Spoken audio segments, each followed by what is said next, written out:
Assalamualaikum. Kali ini kita akan membahas hubungan antara profitabilitas dan produktivitas.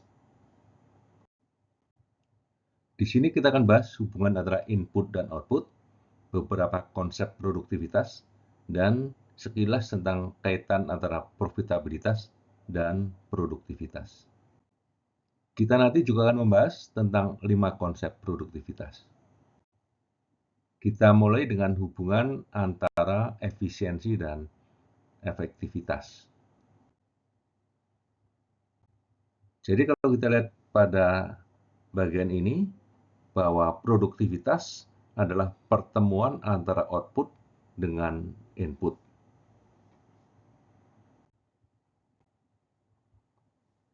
Input ini bisa kita identifikasi sebagai resource atau biaya, sementara output adalah penjualan atau pendapatan.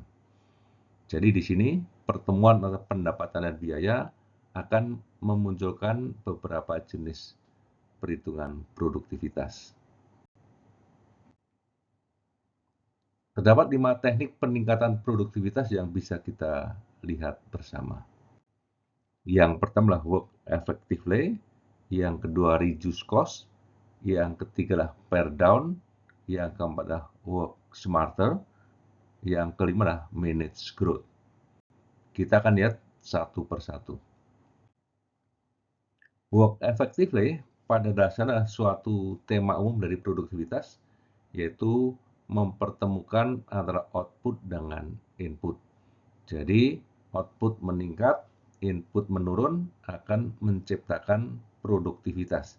Tapi inilah suatu gagasan dasar yang cenderung sebagai jargon. Bentuk lain dari peningkatan produktivitas adalah reduce cost, yaitu misalnya penjualan yang terjadi adalah tetap, oleh karena itu supaya labanya masih bisa berkembang, biayanya harus turun. Kondisi ini cocok pada waktu terjadi stagnasi penjualan, sehingga yang harus kita kelola dengan baik adalah unsur biayanya. Yang ketiga adalah pare down. Misalnya penjualan sudah mulai turun, jadi kalau mau melakukan peningkatan produktivitas, maka biaya harus turun lebih banyak lagi. Jadi situasi ini adalah situasi yang paling berat, di mana penjualan turun dan biaya harus turun lebih banyak lagi. Kondisi ini terjadi misalnya pada waktu kita berada dalam posisi krisis.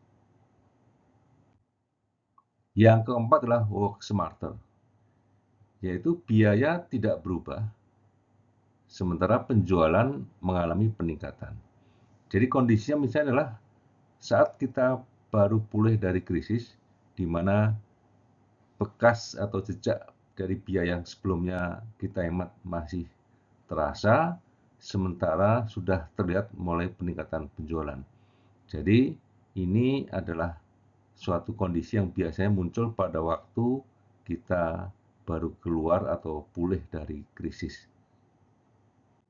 Yang terakhir adalah manage growth, yaitu kondisi biaya meningkat, tapi penjualan harus meningkat lebih banyak lagi. Nah, inilah kondisi di mana kita berada pada pertumbuhan dan margin yang terjadi masih cukup. Jadi peningkatan biaya masih mampu diatasi dengan peningkatan penjualan yang jauh lebih tinggi. Sebagai catatan akhir, bahwa setiap perusahaan di dalam bagian-bagiannya bisa jadi mengalami berbagai macam tahap, siklus, atau kompetisi yang berbeda, sehingga situasi yang dihadapi juga akan berbeda. Oleh karena itu, solusi untuk setiap divisi akan berbeda sesuai dengan masalah yang dihadapi oleh masing-masing. Demikian, semoga bermanfaat. Wassalamualaikum warahmatullahi wabarakatuh.